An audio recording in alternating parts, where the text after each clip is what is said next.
They they developed the rotor system for airplanes for equipping guns into them right behind the propellers, and they had to time when the bullets would shoot through in between the propeller blades. And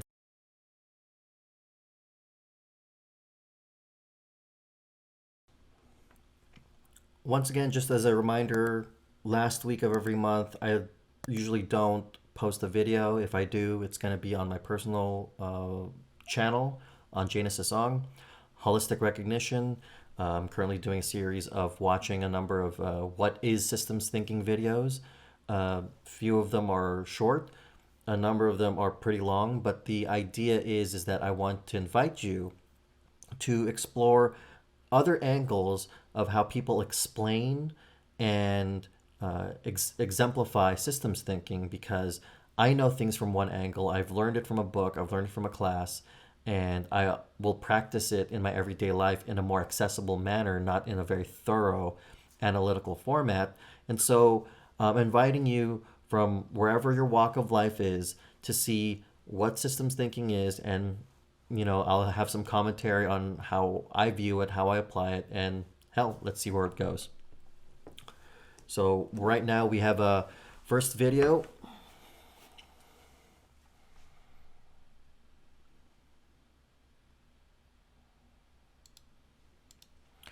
This one is from Sustainability Science Education. They only have 1,000 subscribers, but I'm a big fan of whoever can speak on systems thinking. So let's see what they got.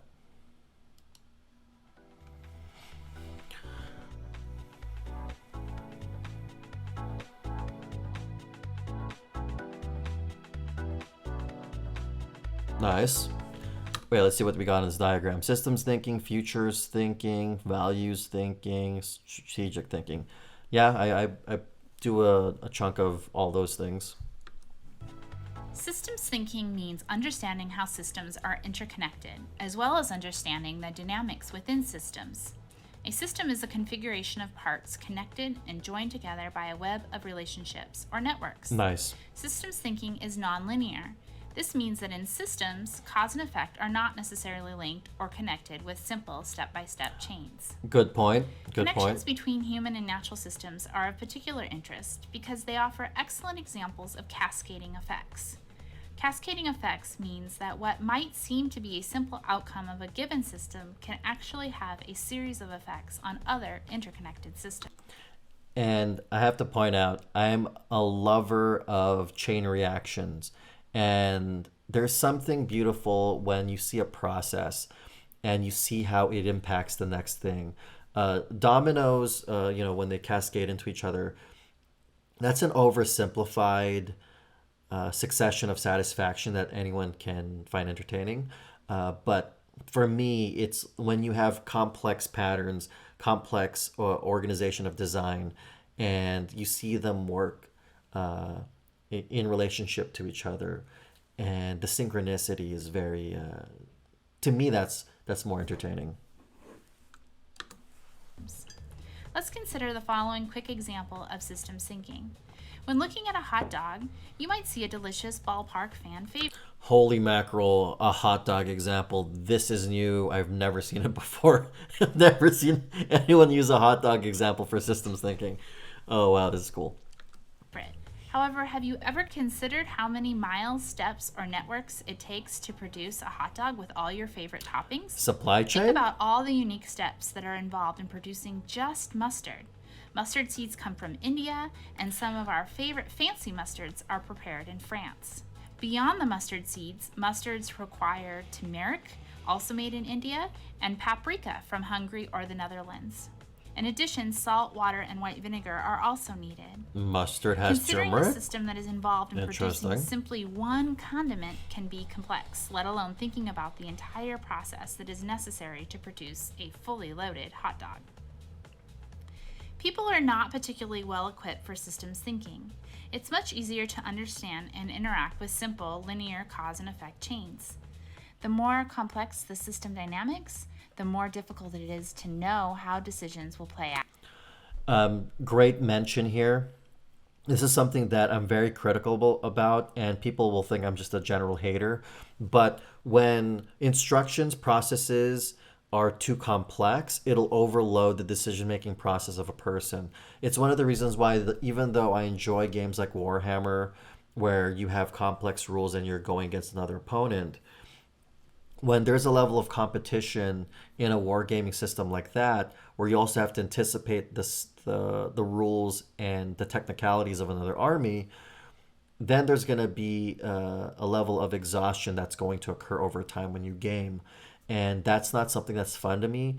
I try to participate just because I have friends that participate in it. But again, when you have overwhelming complexity, it is not accessible for a majority of people.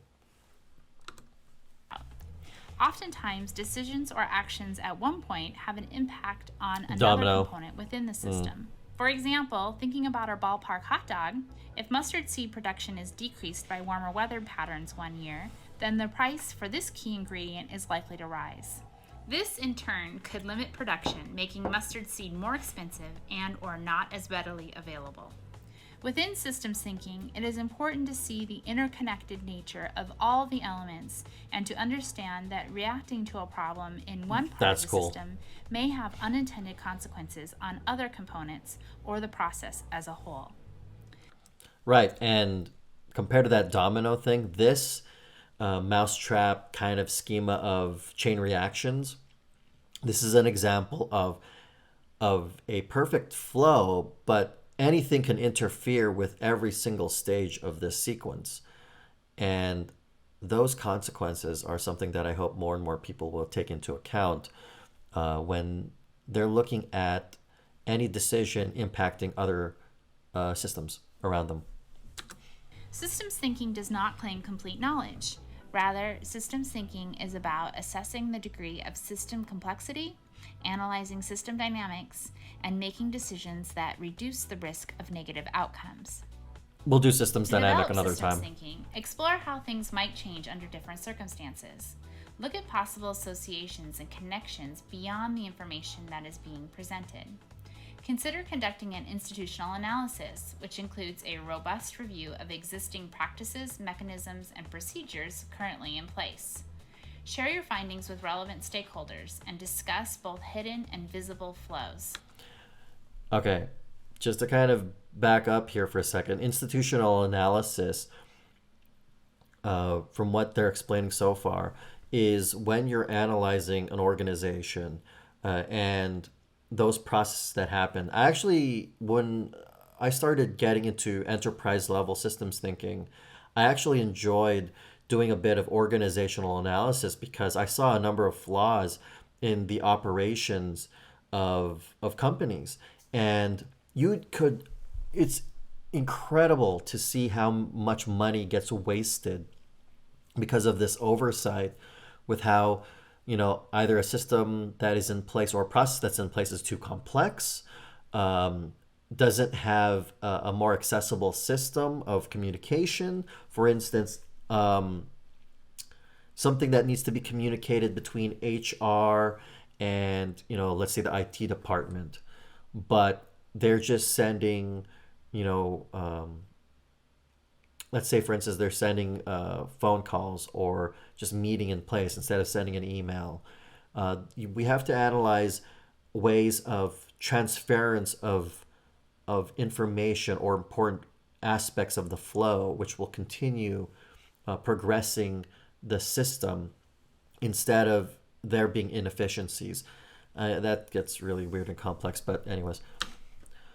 Seek possible explanations and relationships. Think more globally about how you are part of major economic, environmental, and social systems. Consider how these systems directly impact one another and how they influence the immediate systems you work within. Right, and so furthering institutional analysis, you're also looking at impact on a larger scale beyond the company. You're looking at governments, you're looking at societies, cultures, etc.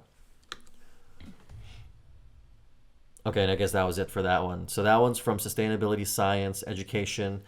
Here are the people that were involved in writing this video. Thank you for putting this together, ASU. Where's ASU? Does it say? Arizona Board of Regents. Okay, so Arizona State University, thank you for putting this together. This is fantastic.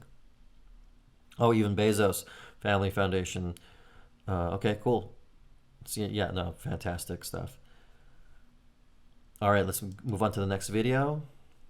This is from James Swanson, Dipstick Studio Animation for a Systems Thinking client. Oh, so this is for a client, 2014. The artist is Cyril Nikitin. Nikitin? Anyways. Systems thinking, a way to maximize program effectiveness. Oh wow, they didn't configure the audio on this. It's only coming in this side. It doesn't have a right channel. Systems thinking. Maybe you've heard of it, are doing it, or you've heard that you should be doing it. What is it, and what does it mean for the senior manager? Let's start by looking at what a system is. A system is any kind of entity that is made up of parts that interact. Together, these parts and their interconnections create a whole, which in turn produces some kind of result. Using a systems perspective is important because it helps us to better understand what helps or hinders the success of health interventions. Here's an example. Meet Suzanne.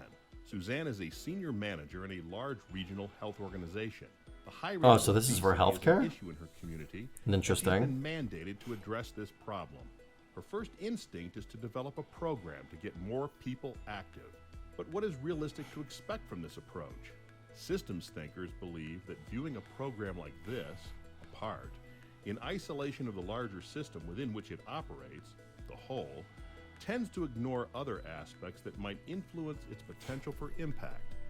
Agreed, and this is why if you all you have is, a miracle diet, miracle drug, whichever, that only lasts for so long because there are so many other factors that would affect an individual when it comes to maintaining a diet.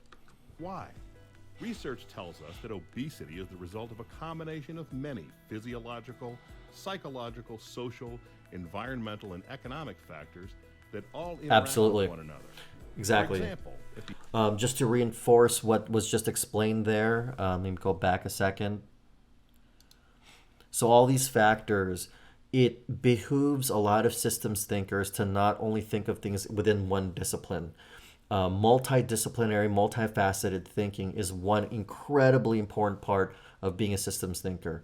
That's why you should not be afraid of seeing parallels between things that you don't think are correlated or related to each other, but in their patterns, when you start to see similarities between elements and components, you start to see similar pattern sequences within systems as other systems. For instance, you could take, let's say, one of the originators of systems thinking, they developed the rotor system for airplanes, for equipping guns into them, right behind the propellers, and they had to time when the bullets would shoot through in between the propeller blades, and so they needed systems thinking to ensure that it maintained that pattern and did not, screw up.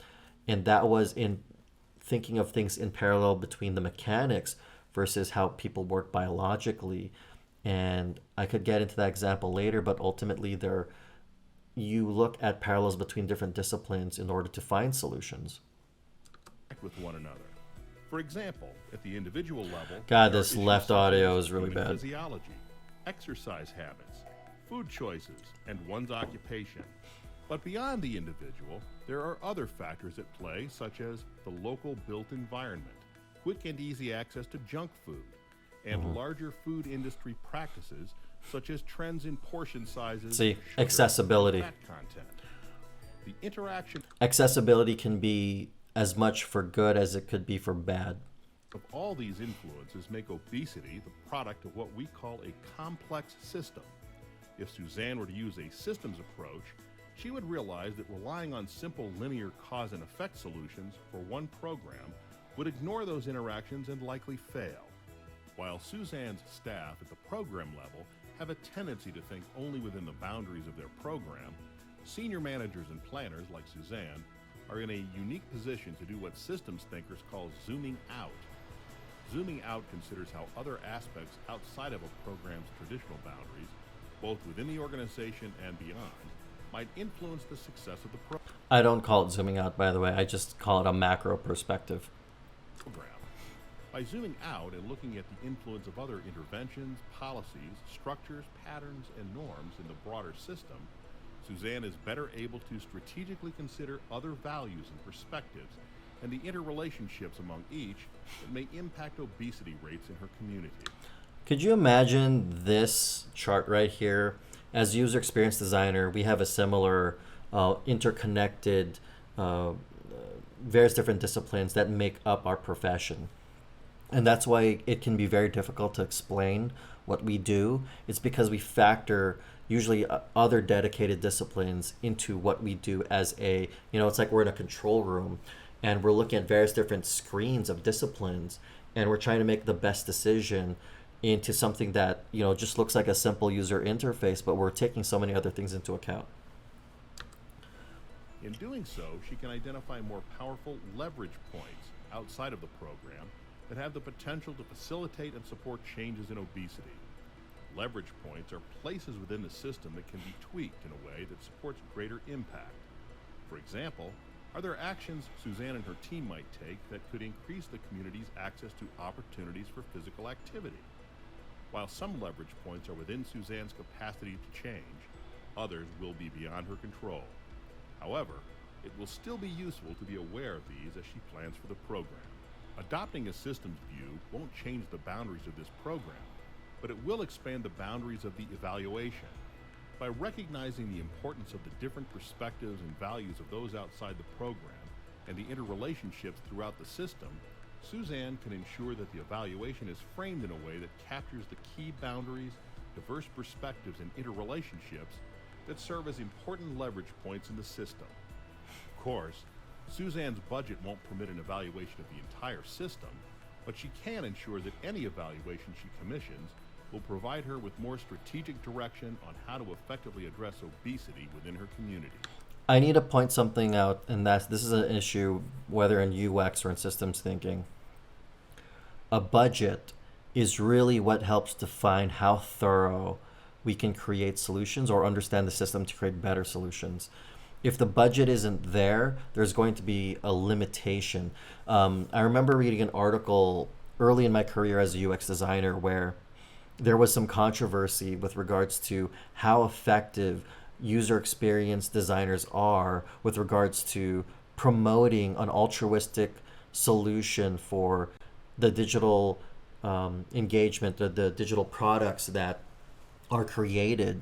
Unfortunately, because a lot of our work in UX, even though by default it is altruistic, it is believing in greater good for people who are using our digital products, it is still at the end of the day based on the controls, the decision making, and the direction of our stakeholders, of our bosses, who at the end of the day are, signing off on our paychecks. So when it comes to ethical, research and expansion and solution finding, we are having our hands tied if we do systems thinking or UX design as a profession, because at the end of the day, unless we can convince our stakeholders, or supervisors, or peers to go for the more altruistic solution, even if it may not always yield the bottom line, the profit margin immediately, in the long term, a lot of times we'll gain greater respect when we go for solutions and designs that are in service to people, not so much for them to be in service to our pockets. So when they mentioned here that they didn't have the budget to really account for the entire system to find a better solution, that's a really sad reality that we face as designers and systems thinkers. For example, in addition to recommendations for improving the program, the results of the evaluation might indicate opportunities for new partnerships or external policy change. Absolutely. If her community has poor walking and cycling infrastructure, where might Policy she and her team and politics advocate? is Or a Who could they place that collaborate with to make would changes? greatly benefit By from asking systems these thinking, which is questions, why Suzanne there is a big move to wanting to have scientists be a part of the government in terms of being politicians. is finding that using a systems approach helps her focus on the broader issue of obesity in her community instead of a single program in her organization. She gains a better understanding of what external factors are influencing the program's success and can set more reasonable expectations of what it can accomplish. She's also learning what needs to change both within and outside of the program to better maximize her organization's effectiveness. Many now believe that a systems approach holds the most promise for addressing complex health problems like obesity, which is not only good for Suzanne, but good for everyone. It's pretty good video. Granted, aside from me only hearing audio from the left channel, overall, I think this is a great contribution to the education of systems thinking. Now, with that said, thank you for joining me in viewing these videos. I hope you enjoyed. If you have any thoughts of what you just saw today, please leave a comment below, and I will see you guys next time.